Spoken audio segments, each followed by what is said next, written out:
আজকে যেটা আমরা শিখছি সেটা আমরা এর আগের দিনকে ক্লাস করেছি, সেটা আরেকবার আমি এখানে বলে দিচ্ছি। তারপরে আমরা পরের পার্টিতে আসছি। তো সেটা হচ্ছে কি, দশা অনুযায়ী লগ্ন স্থির করা। দশা অনুযায়ী লগ্নকে স্থির করা অর্থাৎ আমরা একটা দশাতে, এটা কিসের জন্য আমরা শিখবো, এটা শিখবো এই কারণেই যে একটা পার্টিকুলার দশাতে বিভিন্ন অন্তর্দশা আসে। তো এই পার্টিকুলার দশাতে বিভিন্ন যে অন্তর্দশাগুলো আসে, সেই অন্তর্দশা অনুযায়ী রেজাল্ট কিরকম হবে। আমরা দেখেছি যে আমাদের এই যে কুষ্টিগুলো হয় যেগুলো, সেই কুষ্টিগুলোতে যেগুলো বাড়িতে সেই লম্বা লম্বা কুষ্টি থাকে, সেই সব কুষ্টিগুলোতে আমাদের দেখেছি যে দশা থেকে অন্তর্দশাতে লেখা থাকে যে এই সময়তে এরকম ফল যাবে, একটা সেন্টেন্সে কি দুটো সেন্টেন্সে এরকম লেখা থাকে। তো এইটা এবার হচ্ছে যে আমরা সেই জিনিসটা শিখবো যে একটা পার্টিকুলার দশাতে অন্তর্দশা অনুযায়ী কেমন চলবে। দেখুন, প্রথমে লেখা আছে এই পদ্ধতি অনুযায়ী জানা যায় যে একটি পার্টিকুলার সময় কোনো মহাদশা চলাকালীন তার অন্তর্ভুক্ত সময়ে যে অন্তর্দশাগুলি চলে সেই অনুযায়ী একটা মানুষের জীবনের রেজাল্ট পাওয়া যাবে। অর্থাৎ একটা মানুষের জীবনেতে যে রেজাল্ট গুলো প্রত্যেকবার চেঞ্জেস হতে থাকে। আজকে হয়তো আমার কাছে একটা রেজাল্ট হচ্ছে, সেটা 6 মাস পর্যন্ত এক ধরনের রেজাল্ট হচ্ছে, 6 মাস পরে রেজাল্ট পাল্টে গিয়ে অন্য কিছু হচ্ছে, 6 মাস পরে আবার পাল্টে গিয়ে 1 বছর পরে পাল্টে গিয়ে অন্য ধরনের আমরা রেজাল্ট পাচ্ছি। তো কখনো টাকা পয়সা খুব ইনকাম হচ্ছে, আবার কখনো হচ্ছে না। বা ধরুন আমি একটা নতুন বিজনেস স্টার্ট করেছি, বা হয়তো বিজনেসটা স্টপ গেল, বা হয়তো নতুন কোনো সম্পর্ক প্রেমের দিকে শুরু হলো। এই যে সময় সময় জীবনের যে ঘটনাগুলো পাল্টে পাল্টে যায়, সেটা হচ্ছে আমাদের অন্তর্দশা পাল্টাতে থাকে, তাই আমাদের জীবনের ঘটনাগুলো পাল্টে পাল্টে চলে। তো সেইটা হচ্ছে একটা পার্টিকুলার দশা, সেটা হচ্ছে অনেকটা বড় সময়, অনেকটা বড় লেন্দি টাইম। সেই পার্টিকুলার দশা অনুযায়ী রেজাল্ট তো পাওয়াই যায়, কিন্তু সেই পার্টিকুলার দশা অনুযায়ী কিভাবে রেজাল্ট পাওয়া যায় সেইটাও আজকে আমরা শিখবো। কিন্তু দশার অন্তর্দশায়, দশার অন্তর্ভুক্ত যে অন্তর্দশায়, তাতে যে রেজাল্ট গুলো পাল্টে পাল্টে যায়, সেইটা আমরা মেনলি শিখবো। তো আমরা জানি কি, দশা আছে, অন্তর্দশা আছে, প্রত্যন্ত দশা আছে। দশা হচ্ছে বড় সময় ধরে চলে, তার তো রেজাল্ট পাওয়া যায়। সেটা কিভাবে পাওয়া যায় সেটা আমরা এই পার্টটার পরে শিখবো। এখন আমরা যেটা শিখবো অন্তর্দশাতে, যেটা কিছুটা সময় ধরে চলে, মানে কিছু মাস হতে পারে বা 1-2 বছর হতে পারে, সেই সময় পর্যন্ত যে টাইম পিরিয়ডটা চলে সেটা হচ্ছে অন্তর্দশা। তো সেই অন্তর্দশা চলাকালীন মানুষের জীবনটা কেমন কাটবে, সেই সময়টা তার জীবনটা কেমন কাটবে পার্টিকুলার ওই ব্যক্তিটার, সেইটা আমরা শিখবো। এবার তাহলে প্রত্যন্ত দশা আমি কেন বলছি না, কারণ প্রত্যন্ত দশা হচ্ছে এতটাই শর্ট পিরিয়ডের জন্য হয় যে ওটা, প্রত্যন্ত দশা আসে, মানুষ বুঝতেও পারে না, ঘটনাটা ঘটে চলে যায়। ঠিক আছে, তো সেই জন্য প্রত্যন্ত দশাটাকে আমি অতটা গুরুত্ব এখানে দিচ্ছি না। আমি এখানে বলেছি এর আগেই যে অন্তর্দশার গুরুত্বটা অনেকটাই। তো অন্তর্দশা হিসাবে আমরা আজকে শিখবো যে একটা মেন দশাকে অন্তর্দশা হিসাবে ভাগ করে কিভাবে মানুষের জীবনেতে রেজাল্ট পাল্টাতে পাল্টাতে থাকে। সেটার জন্য কি করতে হবে, যে প্ল্যানেটের মহাদশা চলছে, যে কোনো একটা মহাদশা চলছে, সেটা তো একটা কোনো প্ল্যানেট হবেই। সেটা যে কোনো প্ল্যানেট হতে পারে, মুন হতে পারে, মার্স হতে পারে, মার্কারি হতে পারে, জুপিটার হতে পারে, যে কোনো একটা প্ল্যানেটের মহাদশা আমাদের একটা চলছে। তো যে প্ল্যানেটের মহাদশা চলছে, সেই প্ল্যানেট যেই হাউসকে অকুপাই করবে, যে প্ল্যানেটের মহাদশা চলছে সেই প্ল্যানেট যে হাউসকে অকুপাই করবে। ফার্স্ট এই লাইনটার মানে বুঝে নিন। দেখুন, এখানে একটা চার্ট আপনারা দেখতে পাচ্ছেন। এই চার্টটা আমি বড় করে আপনাদের দেখাচ্ছি। সাপোজ ধরে নিন এই যে একটা চার্ট, এই চার্টটা আমরা দেখতে পাচ্ছি যে প্রেজেন্ট দশা হচ্ছে ভেনাসের চলছে, প্রেজেন্ট দশা ভেনাসের চলছে অ্যান্ড অন্তর্দশা রাহুর চলছে। এবার দেখুন কি লেখা আছে এখানে, এখানে লেখা রয়েছে যে প্ল্যানেটটা দশা চলছে সেই প্ল্যানেটটা যে হাউসকে অকুপাই করবে, যে হাউসকে অকুপাই করবে, অর্থাৎ এই ভেনাস যে প্ল্যানেটের দশা চলছে, সেই ভেনাস যে হাউসটাকে অকুপাই করবে। এখানে দেখুন ভেনাস বসে আছে 9th হাউসে বসে আছে আমরা দেখতে পাচ্ছি, কিন্তু 9th হাউসে বসে থেকে 9th হাউসকে অকুপাই করতে পারেনি। ভেনাস অকুপাই করেছে 8th হাউসকে। তাহলে ভেনাস যে 8th হাউসকে অকুপাই করেছে, সেই 8th হাউসকে আমরা লগ্ন বানাবো। ঠিক আছে, অর্থাৎ যে প্ল্যানেটের মহাদশা চলবে, সেই প্ল্যানেটটা যে হাউসকে অকুপাই করবে, সেই হাউসটাকে আমাদের লগ্ন বানাতে হবে। এখানে ভেনাস দেখা যাচ্ছে যে 9th হাউসে বসে আছে, ভেনাসের দশা চলছে, ভেনাস 9th হাউসে বসে থেকে 8th হাউসকে অকুপাই করেছে, অর্থাৎ 8th হাউসকে আমাদের লগ্ন বানাতে হবে। লগ্ন কিভাবে বানাতে হয় সেইটা আমি আগের দিন শিখিয়েছিলাম, আমি আরেকবার দেখিয়ে দিচ্ছি লগ্ন কিভাবে বানাতে হয়। তো প্রথমে দেখুন যে কি লেখা রয়েছে, যে প্ল্যানেটের মহাদশা চলছে সেই প্ল্যানেট যে হাউসকে অকুপাই করবে, সেই হাউসকে লগ্ন বানিয়ে ফেলতে হবে। এবার ওই প্ল্যানেট থেকে যে অন্তর্দশা চলছে সেই অন্তর্দশা হাউসের অকুপাই হাউস পর্যন্ত ডিস্টেন্স কাউন্ট করতে হবে। কাউন্ট সংখ্যার হাউসটার রেজাল্টটাই বর্তমানে ব্যক্তি পাবে। তার মানে কি, আমি বুঝিয়ে দিচ্ছি দেখুন। এখানেতে তার মানে আমি দেখতে পেলাম যে ভেনাস যে 8th হাউস অকুপাই করেছে, অর্থাৎ 8th হাউসকে আমাকে লগ্ন বানাতে হবে। 8th হাউসকে লগ্ন বানানোর জন্য আমাকে করতে হবে কি, আমাদের এই যে চার্ট, এই চার্টের ইউটিলিটিসে আসতে হবে, এখান থেকে হাউস রোটেশনে আসতে হবে। হাউস রোটেশনে এসে 8th হাউসে ক্লিক করতে হবে। 8th হাউসে ক্লিক করে set 8th house as ascendant করে নিতে হবে। তাহলে আমাদের 8th হাউস লগ্ন হয়ে গেল। ঠিক আছে, আচ্ছা আমি আর একবার দেখাচ্ছি দেখুন। এটা ছিল কি, এটা ছিল মকর রাশি, মকর লগ্ন, মকর লগ্নের চার্ট ছিল। এই চার্টটা মকর লগ্নের চার্ট ছিল এবং আমি দেখতে পাচ্ছি ভেনাস এখানেতে 9th হাউসে বসে আছে, কিন্তু ভেনাস এখানেতে এই চার্ট অনুযায়ী দেখতে পাচ্ছি ভেনাস 8th হাউসকে অকুপাই করেছে, অর্থাৎ আমাকে 8th হাউসটাকে লগ্ন বানাতে হবে। 8th হাউসটাকে লগ্ন বানাতে গেলে ইউটিলিটিসে গেলাম, গিয়ে হাউস রোটেশনেতে এলাম। হাউস রোটেশনেতে এসে 8th হাউসেতে ক্লিক করলাম, করে set 8th house as ascendant করে দিলাম। 8th হাউস যেটা এই জায়গাটায় ছিল সিংহ রাশি ঘরটা, সেটা লগ্ন হয়ে গেল। এবার কার অন্তর্দশা চলছে? অন্তর্দশা চলছে রাহু। রাহুর যে অন্তর্দশা চলছে, রাহু কোন হাউস অকুপাই করেছে দেখতে হবে।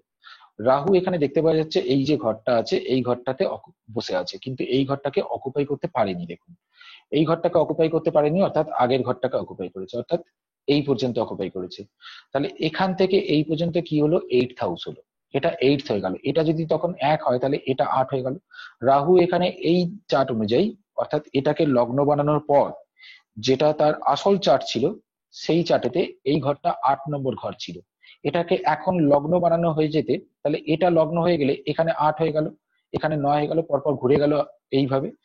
এবার রাহুর অন্তর্দশা চলছে, রাহু দেখা যাচ্ছে 9 নম্বর ঘরে বসে থেকে কিন্তু 8 নম্বর ঘরের রেজাল্ট দেবে, কারণ 8 নম্বর ঘরকে অকুপাই করছে। তাহলে ব্যক্তিটার জীবনেতে এখন 8th হাউস অ্যাক্টিভেটেড থাকবে, অর্থাৎ 8th হাউসের রেজাল্ট সে পাবে। 8th হাউস থেকে আমাদের কি কি বিচার হয়? 8th হাউস থেকে আমরা যে যে হাউসগুলো সম্বন্ধে ভয় পাই বা যে যে হাউসগুলো আমাদের খারাপ রেজাল্ট দেয়, সেই হাউসগুলো কোনগুলো? 6, 8 and 12। তো এখন এই ব্যক্তির 8th হাউস অ্যাক্টিভেটেড আছে, অর্থাৎ এই মানুষটার 8th হাউস অ্যাক্টিভেটেড থাকায় এর এখন 8th হাউস সংক্রান্ত রেজাল্ট গুলোই কিন্তু পাবে। 8th হাউস সংক্রান্ত যা যা রেজাল্ট হয় সেই রেজাল্ট গুলোই পাবে। এবার তাহলে কি, এই এই কথাটা বোঝা গেছে। সেকেন্ড পয়েন্টটা, যে প্ল্যানেটের মহাদশা চলছে সেই প্ল্যানেট যেই হাউসকে অকুপাই করবে, অর্থাৎ ওখানে ভেনাসের মহাদশা চলছিল, ভেনাস যেই হাউসকে অকুপাই করবে, অর্থাৎ 8th হাউসকে অকুপাই করেছিল, তাকে লগ্ন বানিয়ে ফেলতে হবে। 8th হাউসকে লগ্ন বানিয়ে ফেলা হলো। এবার ওই প্ল্যানেট থেকে অন্তর্দশা হাউসের অকুপাই হাউস পর্যন্ত, ওই প্ল্যানেট থেকে অন্তর্দশা হাউস মানে রাহুর অন্তর্দশা চলছিল, সেই রাহুর অকুপাই হাউস পর্যন্ত, রাহু 8th হাউস অকুপাই করেছিল, 9th হাউস না করে সেটা ডিস্টেন্স কাউন্ট করতে হবে। সেই ডিস্টেন্সটা দেখা গেল 8th হয়েছে, অর্থাৎ কাউন্ট সংখ্যার হাউসটারই রেজাল্ট বর্তমানে ব্যক্তি পাবে। বর্তমানে তার মানে তার 8th হাউসের রেজাল্ট সে পাবে। অর্থাৎ এখন যে কোনো মানুষ আপনার কাছে এলে আপনি এখন এই পদ্ধতি অনুযায়ী বুঝতে পেরে যাবেন যে সে জীবনেতে বর্তমানেতে এখন কোনো সমস্যার মধ্যে আছে না, তার কোনো কি চলছে তার বর্তমানেতে। এখন এই ব্যক্তিটার আমরা দেখলাম 8th হাউস অ্যাক্টিভেটেড আছে, অর্থাৎ 8th হাউসের রেজাল্ট তার মধ্যে এখন পাওয়া যাচ্ছে। ঠিক আছে, এটা গেল সেকেন্ড পয়েন্ট। থার্ড পয়েন্ট কি আছে, এবার আমি কি দেখলাম এখানে থার্ড পয়েন্টে লেখা রয়েছে, কিন্তু যখন একটা মহাদশার অন্তর্গত ওই প্ল্যানেটেরই অন্তর্দশা চলবে, তখন মহাদশা প্ল্যানেটটি অকুপাই হাউস হিসেবে লগ্ন বানানোর পর ওই প্ল্যানেটের হাউস লট দেখতে হবে। সেই হাউস লট পর্যন্ত কাউন্ট সংখ্যা হাউসটাই তখন ব্যক্তির রেজাল্ট দেবে। অর্থাৎ এটা বুঝিয়ে দিচ্ছি দেখুন। আমি এখানে কি দেখেছিলাম, আমি এখানে দেখেছিলাম, একটু ছোট করছি এটা তবে বুঝতে পারবেন। দেখুন আমি এখানে দেখেছিলাম যে আমার ভেনাসের দশা চলছে, রাহুর অন্তর্দশা চলছে, তাই আমি ভেনাস থেকে রাহু পর্যন্ত কাউন্ট করতে পেরেছিলাম। কিন্তু যদি ভেনাসেরই দশা আর ভেনাসেরই অন্তর্দশা চলতো, আমি তো এখানে দেখতে পাচ্ছি ভেনাস থেকে ভেনাসের দশা আর রাহুর অন্তর্দশা চলছে। ভেনাসের দশা বলে আমি ভেনাসটাকে আহ এখানে লগ্ন বানিয়ে নিয়েছিলাম, এবার ভেনাসটাকে লগ্ন বানিয়ে নেওয়ার পর তারপরে হচ্ছে রাহু পর্যন্ত কাউন্ট করে, রাহু এইখানে ছিল, ভেনাসটাকে যদি এইখানে লগ্ন বানানো হয় তাহলে এখান থেকে রাহু যদি এই হাউসটাকে অকুপাই করে তাহলে এখান থেকে কাউন্ট করলে 1 2 3 4 5 6 7 8, তাহলে রাহু পর্যন্ত 8 হচ্ছে, অর্থাৎ 8th হাউস অ্যাক্টিভেটেড ছিল। কিন্তু এটা তো ভেনাস থেকে রাহু পর্যন্ত কাউন্ট করেছিলাম, তাই আমি বললাম 8th হাউস অ্যাক্টিভেটেড। কিন্তু যদি ভেনাসের দশা, ভেনাসেরই অন্তর্দশা চলে, অর্থাৎ একটা প্ল্যানেটের দশা চলছে, সেই প্ল্যানেটটারই অন্তর্দশা চলছে, তাহলে কার থেকে কার পর্যন্ত কাউন্ট করব? সেই সেই অবস্থায় আমাদের করতে হবে কি, যে ভেনাস যে হাউসটার লর্ড হলো, অর্থাৎ সাপোজ ধরে নিন এখন আমি এটাকে রাহু না ধরে আমি এটাকে ধরলাম ভেনাস, ভেনাসের দশা ভেনাসেরই অন্তর্দশা। সেক্ষেত্রে আমাকে কি করতে হবে দেখুন, সেক্ষেত্রে আমাকে যেটা করতে হবে সেটা হচ্ছে, আমাকে যেমন ভাবে এখানেতে আমি লগ্ন বানিয়ে ফেলেছিলাম 8th হাউসকে, তেমন লগ্ন বানিয়ে ফেলেছি। 8th হাউস লগ্ন হিসাবে দেখুন, rotated chart 8th house as ascendant, অর্থাৎ এই চার্টটা এখন রোটেট করা আছে, এই ঘরটাকে অ্যাসেন্ডেন্ট করা আছে, ঠিক আছে? তো এই ঘরটা তো অ্যাসেন্ডেন্ট করা আছে। এবার ভেনাস থেকে ভেনাস পর্যন্ত আমাকে কাউন্ট করতে হবে। ভেনাস থেকে ভেনাস পর্যন্ত মানে আমরা জানি যে ভেনাস হচ্ছে কার লর্ড, ভেনাস হচ্ছে এখানে 10th এর লর্ড, এই ঘরটার লর্ড আর এই ঘরটার লর্ড। তো লর্ড হাউস মানে হচ্ছে এই ঘর থেকে এই ঘর পর্যন্ত 1 2 3, আর এই ঘর থেকে এই ঘর পর্যন্ত অর্থাৎ 10, অর্থাৎ 3 আর 10-এর ভেনাস যে লর্ড, 3 আর 10-এর লর্ড হচ্ছে এই রোটেটেড চার্ট অনুযায়ী, অর্থাৎ ভেনাসের দশায় ভেনাসের অন্তর্দশা অনুযায়ী ভেনাস 3 এবং 10-এর রেজাল্ট দেবে। এখন আগেরটায় কি বললাম, আগের পয়েন্ট অনুযায়ী যদি ভেনাসের দশা রাহুর অন্তর্দশা চলে তাহলে ভেনাস থেকে রাহু পর্যন্ত কাউন্ট করেছিলাম। এবার এই পয়েন্টটায় কি বলছি, যে ভেনাসের দশা ভেনাসেরই যদি অন্তর্দশা হয় তাহলে সেই ভেনাসের যে যে হাউসের লর্ড হচ্ছে সেই সেই হাউসকে আমাকে কাউন্ট করতে হবে। অর্থাৎ ভেনাস এখানেতে দেখা যাচ্ছে 3rd হাউসের লর্ড অ্যান্ড 10th হাউসের লর্ড, অর্থাৎ এখন বর্তমানে ব্যক্তিটি 3rd হাউস অ্যান্ড 10th হাউসের রেজাল্ট পাবে। বোঝা গেছে? তাহলে এবার আপনারা আনমিউট করতে পারেন, আনমিউট করে আমাকে জিজ্ঞাসা করতে পারেন যদি আপনাদের কিছু প্রশ্ন থাকে।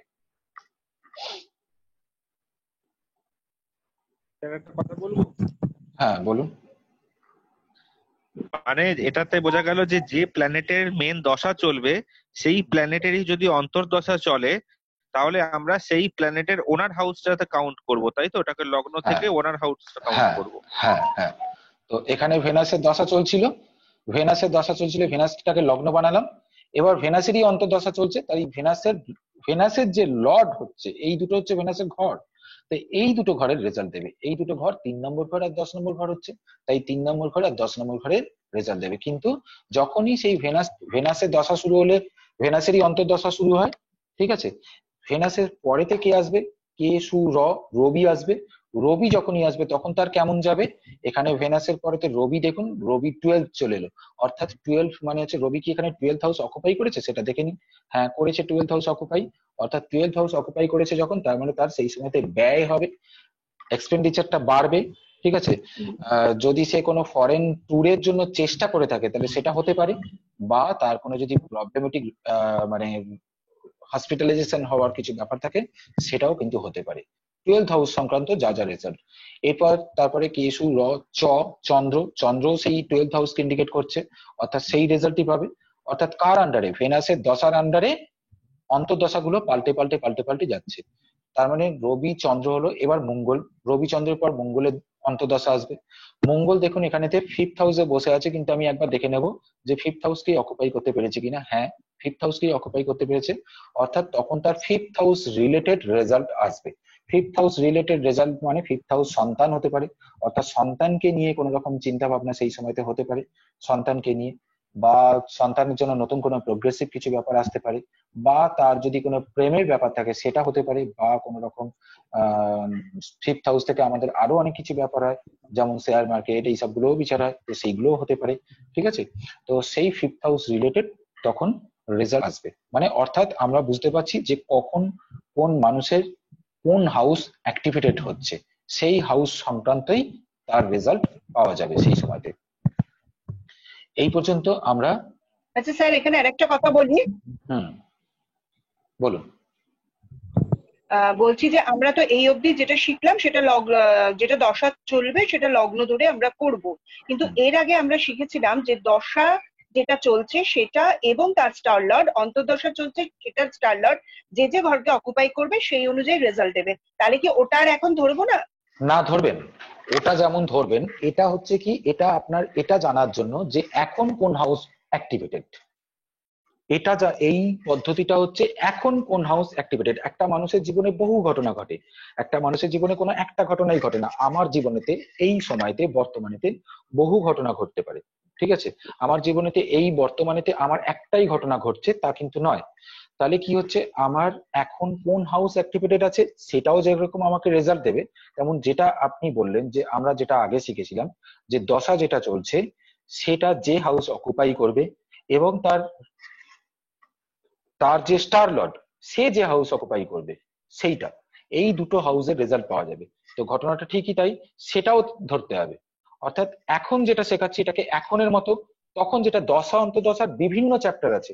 আমি এখন যেটা বললাম, আমি আজকে ক্লাসটা শুরু করার সময়তেই বলেছিলাম যে এর বিভিন্ন পার্ট আছে। আমি প্রত্যেকটা পার্ট নিয়ে আপনাদের কাছে আলোচনা করব। প্রত্যেকটা আলোচনা করার পর আপনাদের কাছে এটা একটু ক্রিটিক্যাল লাগতে পারে, কিন্তু তারপর যখন পুরোটা আপনারা দেখবেন তখন লাস্ট গিয়ে একটা জায়গাতেই দাঁড়াবে যে অ্যাকচুয়াল আপনাকে কোনটা নিতে হবে। কারণ আপনারা পরপর স্টেপ বাই স্টেপ, মানে আমি যদি আগেরটাও না শিখি তাহলে এটা হবে না, আবার এটা যদি না শিখি এরপরে যেটা শেখাচ্ছি সেটা হবে না। প্রত্যেকটা পার্ট বাই পার্ট আমি দেখাচ্ছি। আগেরটা একটা প্রসিডিওর, এটা একটা প্রসিডিওর, আর একটা প্রসিডিওর আছে আলাদা, আর একটা প্রসিডিওর আছে আলাদা। এইভাবে দশা অন্তর্দশার বা দশা বিচার করার 4-5টা টেকনিক আপনাদের শেখাচ্ছি, কিন্তু ফাইনালাইজ উত্তর আমাদের একটা জায়গাতে গিয়েই পৌঁছাবে। সেটা আমরা এই পুরো পুরো পার্টটা শেষ করার পর বুঝতে পারবো। তো আগের পার্টটায় আমি যেটা দেখেছিলাম যে দশা অকুপাই হাউস, তার স্টার লর্ড অকুপাই হাউস, অন্তর্দশা অকুপাই হাউস, তার স্টার লর্ড অকুপাই হাউস, এই চারটেকে ধরে আমাদের রেজাল্ট একটা আমি শিখিয়েছিলাম। এবার এখন যেটা শেখালাম সেটা হচ্ছে এই দুটো পয়েন্টস আমি শেখালাম। এরপর দেখুন, এর পরের পয়েন্টটা মোস্ট ইম্পর্টেন্ট পয়েন্ট, যে দুটো আপনি এখন শিখলেন তার উপরের পয়েন্ট হচ্ছে এইটা। মাথা গুলি যেতে পারে, কিন্তু মাথাটাকে ঠিক রেখে আগে বুঝুন ভালো করে। আমি কি বললাম, দশা যে হাউসটাকে অকুপাই করছে তার আন্ডারে যে অন্তর্দশা চলছে, সেই অন্তর্দশা যে হাউসকে অকুপাই করবে সেই ডিস্টেন্সটা কাউন্ট করতে হবে। ডিস্টেন্সটা যে হাউস হবে সেই হাউস তার অ্যাক্টিভেটেড হচ্ছে, সেই হাউসেরই রেজাল্ট দেবে। এবার এখানে কি বলছি দেখুন, একটা দশা চলাকালীন তার অন্তর্গত যে অন্তর্দশা চলবে সেই অন্তর্দশা লর্ড বর্তমানে গোচরে যে রাশিতে থাকবে অন্তর্দশা সেই রাশি লর্ডের রেজাল্ট দেবে। অর্থাৎ এখানে আমি একটা কথা বলি, সাপোজ ধরে নিন আপনি এখন ধরুন আমি শঙ্খজিতের মধ্যমগ্রামে গেছি, শঙ্খজিৎকে বলেছি আমাকে একটু মধ্যমগ্রামটা আমি চিনি না, আমাকে একটু ঘুরে ঘুরে দেখান। তো আমি গেছি শঙ্খজিতের বাড়িতে, আমি গেছি শঙ্খজিতের বাড়িতে।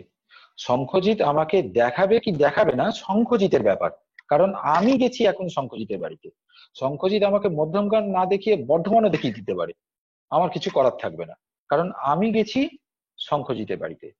ঠিক সেম ভাবে এখানে অন্তর্দশা লর্ড, দশা চলাকালীন যে অন্তর্দশা লর্ড, সেই অন্তর্দশা যখন এলো, একটা দশা চলছে তার আন্ডারেতে যে অন্তর্দশাটা এলো, সাপোজ ধরুন ওখানে ভেনাসের দশা চলছে, ভেনাসের দশা চলাকালীন যাই রাহুর অন্তর্দশা এলো, এবার রাহুর অন্তর্দশাটা যখন এলো, যেই দিন রাহু অন্তর্দশায় প্রবেশ করলো, যেই দিন আজকে আমার শুক্র শুক্র চলছিল, শুক্রের পরেতে যাই আমার রাহুর অন্তর্দশা, শুক্রের পরেতে না, এরপর যখন রাহুর অন্তর্দশা চলবে, তাহলে যেই দিন অন্তর্দশাটা প্রবেশ করলো সেই দিন গোচরেতে রাহু কোথায় আছে, কোন রাশি